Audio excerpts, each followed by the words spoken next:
Hi, it's KSee, continuing my previous video about why I think Eren is more complicated than people give him credit for, by talking about his power-up, which would obviously be his Titan form. This is the other thing that a lot of people complain about regarding Eren that I honestly don't think is a big problem.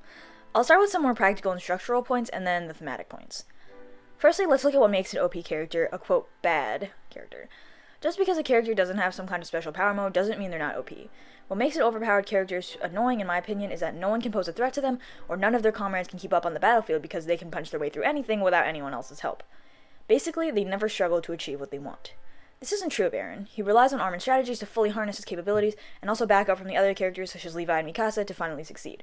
He also has internal conflict that adds hardship to his life. It's not like his power-up solves all his problems. He still struggles. Secondly, it's more of a plot point than most other power-ups I've seen. Most others only exist to make the hero stronger so that the bad guy can be defeated, and it's true that Eren's power-up exists for this purpose, but it also exists, or it seems to exist at least, for a larger story purpose than simply defeating the Titans. It adds an element of mystery to the plot, though it's probably a bit more downplayed than it should be, and it will probably eventually be explained.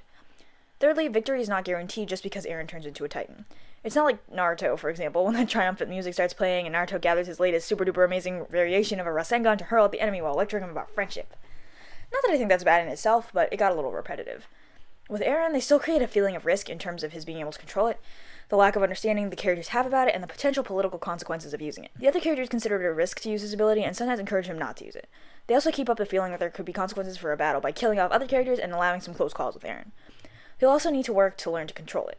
While his ability is incredibly strong, it's not necessarily an automatic trump card, and we don't need the bad guy to find some really specific loophole or counterattack to defeat it. When the protagonist stops struggling, that means the story is either over or it's getting boring, or so far it seems the author understands that.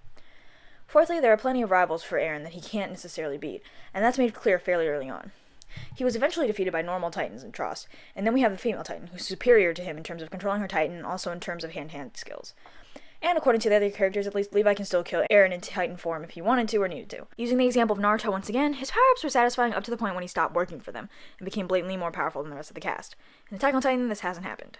Yet, at least. And I use Naruto as an example because that's another anime that I've seen, so I'm not trying to hate on Naruto or anything, because generally I like it. Now let's talk about theme. What's interesting about this power-up is that he doesn't necessarily want it. In the end, he's forced by circumstances to use it against a friend or a former friend when he didn't initially want to. While a common argument against his power-up being acceptable is that he didn't work to get it, if he's reluctant to use it in the first place, it's not really a problem. Plus, when you look at the overall theme of Attack on Titan, it's not about working hard to achieve your goals. I know that's a really common theme in a lot of other shonen stories, that's why power-ups got so annoying to me in Naruto, because Naruto is a show that places a lot of emphasis on the idea of hard work versus natural talent, and the places hard work can take you, and then the main character stops working and is given his last couple power-ups. That makes little thematic sense.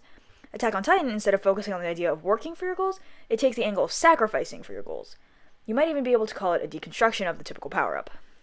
When Eren has to finally embrace his ability, he's faced with an ultimatum. He can keep his humanity, morality, and follow his personal feelings about Annie by choosing not to use his power-up, or he can give all that up and save everyone else he cares about.